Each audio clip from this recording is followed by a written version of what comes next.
Si j'allume pas le micro, ça ne va pas marcher.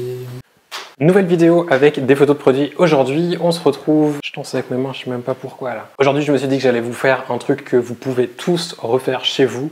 Parce que là, s'il y en a un qui me dit qu'il veut pas refaire ça chez lui, je pense qu'il y a un petit problème quand même. On va shooter une fourchette avec un setup de lumière. Super simple que tout le monde peut refaire chez soi. Même si vous n'avez pas le matériel que j'ai, je vais vous montrer comment vous pouvez le faire.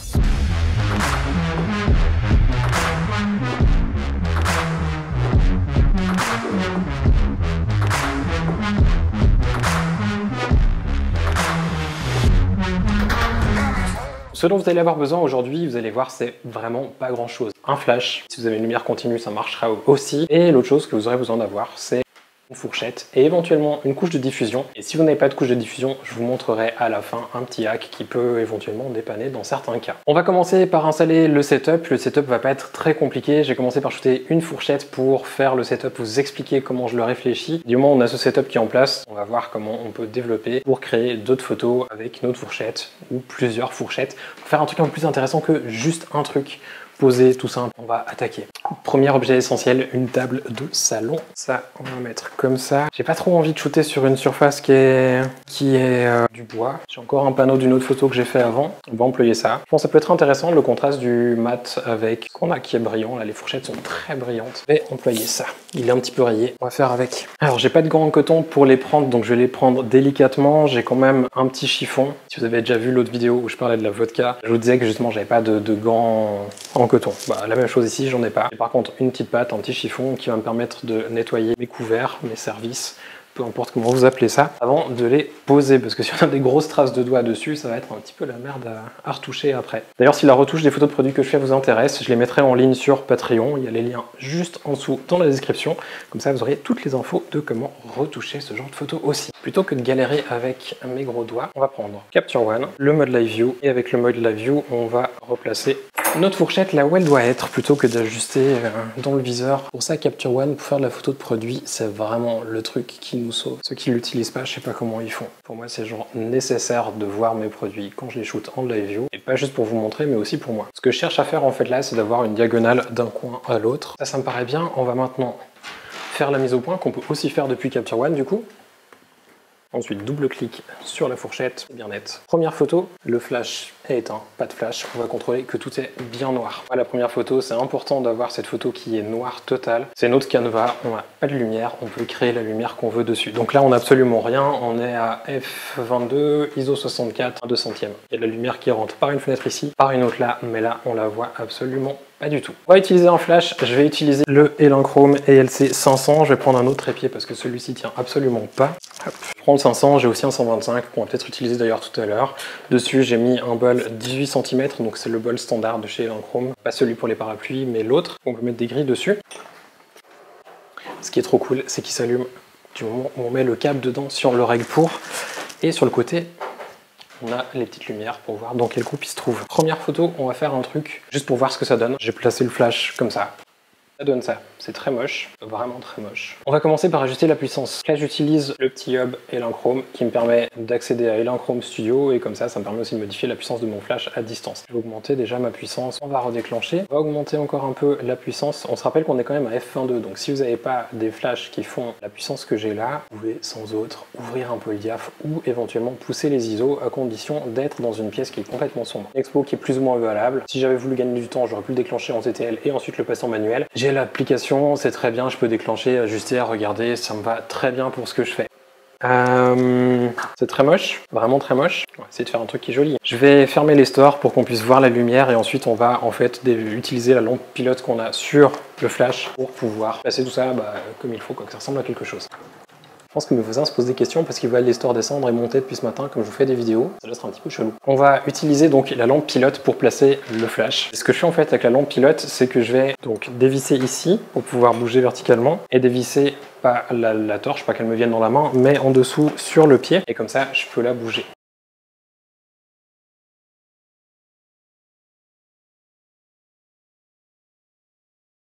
Ce que ça me permet de faire en fait quand je la bouge comme ça, c'est de pouvoir regarder exactement les reflets que j'obtiens. Donc là par exemple, si on éclaire le plafond, c'est pas mal.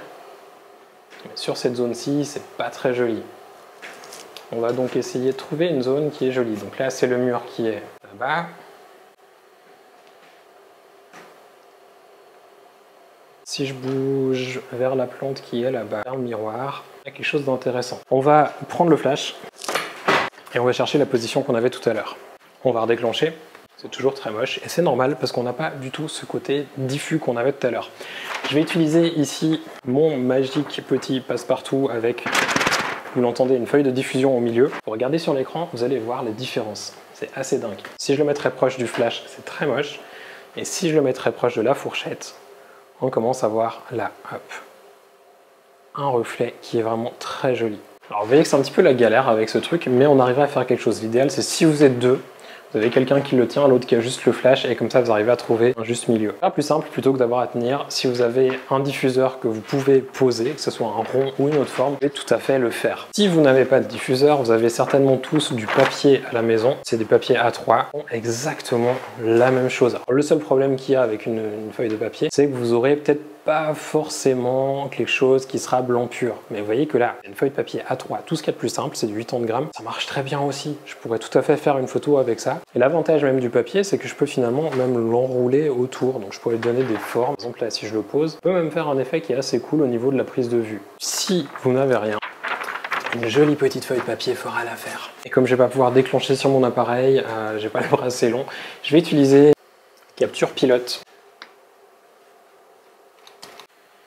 Ben voilà, c'était pas plus compliqué que ça. Le reflet derrière est pas parfait parce que j'ai un petit peu bougé avec la feuille et que j'ai la main, mais sur la fourchette c'est très joli. Le seul truc qu'il y a, je sais pas si vous vous en rendez compte, si vous regardez la photo qui est à gauche, qui est en fait le live view, et que vous regardez celle qui est à droite, j'ai l'impression que c'est deux objets différents. En fait, le truc qu'il y a qui paraît très différent, celle de gauche, elle est brillante, celle de droite, elle est mate. Ce qui donne cette impression en fait de brillant et de mat, celle de gauche, il n'y a pas de diffusion. Le fait d'avoir une lumière dure sur un objet brillant fait ressortir la brillance. Deux possibilités ici. Première, ce serait de déplacer ce flash et de faire une photo en le plaçant à l'avant. C'est une possibilité, le problème c'est que si on veut faire une série, c'est peut-être pas très malin. L'autre possibilité, ce serait d'avoir un deuxième flash qui vient de ce côté-là pour créer un reflet spéculaire devant, ce que je vais faire. Mais si vous avez qu'un seul flash, vous pouvez tout à fait imaginer travailler avec un seul flash, il faudra juste faire du composite après. Pour me faciliter la tâche aussi, plutôt que de devoir tenir à la main, pouvoir continuer ma série et avoir partout la même lumière, je vais utiliser le grand diffuseur qu'il y a derrière et ça va me faciliter grandement la tâche. Maintenant qu'on a une fourchette qui ressemble à quelque chose, on va prendre un deuxième flash. Je vais prendre le petit Elinchrom LC 125. Et pour créer une jolie ligne, je vais utiliser une petite strip box.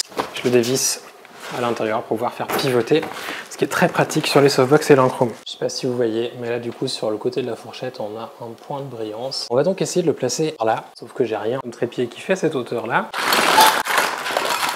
Une petite caisse peut-être. C'est un peu posé comme de la merde. Le flash en plus c'est pas super droit. On va déclencher, on va regarder. C'est pas trop mal. Il manque quelques petites réflexions ici sur le bout de la fourchette. Ce grand diffuseur, je dois avouer quand même que je suis pas super fan. Je crois que je vais recommencer à travailler avec une petite feuille de diffusion plutôt. On voit trop les plis et sur une surface brillante comme ça, c'est pas très joli.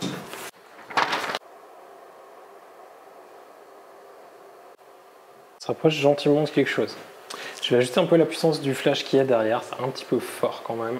Alors, on contrôle déjà celui de devant, on va éteindre celui qui est derrière, on va faire une photo avec juste celui qui est devant, pour déjà s'assurer que celui qui est devant est bien. Là, lui, il n'est pas assez fort. On va l'augmenter. Ok, ça me paraît pas mal. On a un petit reflet, mais ça, malheureusement, je ne l'éviterai pas. Là, on a le premier flash qui est bon, et le deuxième, on va maintenant le remettre. Alors, je pense qu'une des meilleures capacités du photographe de produit, c'est sûrement de savoir poser des pinces comme il faut. Vous voyez que là, j'en ai utilisé 3. En fait, j'ai mis une qui suffisait pas, c'était pas assez penché, donc j'ai mis une deuxième dessous et la troisième qui permet de faire appui. Et là maintenant, on devrait avoir le tout en une seule photo. La lumière de derrière est trop forte, et oui, c'était à prévoir. C'est un petit peu, là en fait c'est un petit peu un jeu des puissances parce que comme on a ce réflecteur ici, enfin ce diffuseur pour cette lumière, la softbox en fait se réfléchit dedans et rééclaircit depuis l'arrière. Donc c'est pour ça que je dois vraiment baisser la puissance du flash arrière de manière à pas avoir trop de lumière sur la fourchette. Mais là je pense qu'on est pas trop mal. J'essaie de replacer mon diffuseur un poil mieux, voir si on arrive à avoir vraiment toute la fourchette qui est couverte parce que là il y a une petite partie.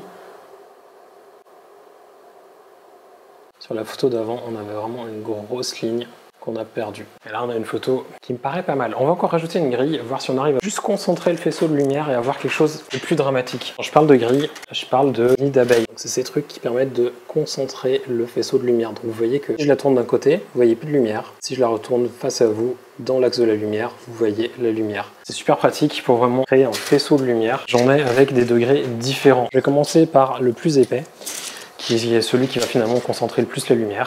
Comme ça, je dirais qu'on a certainement une perte de un stop et demi. On va essayer de remonter. Et là, ça me paraît pas mal. C'est juste la partie arrière de la fourchette qui est un petit peu trop lumineuse. On va déplacer légèrement, plutôt se concentrer sur la tête. Si ça s'appelle une tête de fourchette, je sais même pas. Et là, on a quelque chose qui est vraiment très intéressant, je pense. J'aime beaucoup cet effet de spot. On a un éclairage qui est en place. Et maintenant, si on veut créer d'autres photos, on peut. Je vais garder celle-ci, je vais lui mettre une note de 5 en appuyant sur 5 sur mon clavier. Et comme ça, je sais que celle-ci, je vais pouvoir la retoucher tranquillement. J'ai placé ici, du coup, 4 fourchettes. J'ai essayé de les aligner plus ou moins selon l'angle de l'appareil pour avoir quelque chose d'intéressant. J'ai mon flash toujours avec la grille, avec la softbox ici. J'ai dû bouger quand même un tout petit peu ma diffusion de manière à vraiment avoir une belle diffusion sur toutes les fourchettes. Maintenant, si on regarde sur l'écran, on a quelque chose qui est pas trop mal. Il y a ici un petit reflet qui est pas super joli, mais je pense que ce sera plus simple de le corriger en post-production comme sur la fourchette. C'est juste que ma diffusion, en fait, elle est un peu petite. Pas parfait, mais je pense qu'il y a moyen de faire quelque chose. Au pire, j'en referai une après différemment.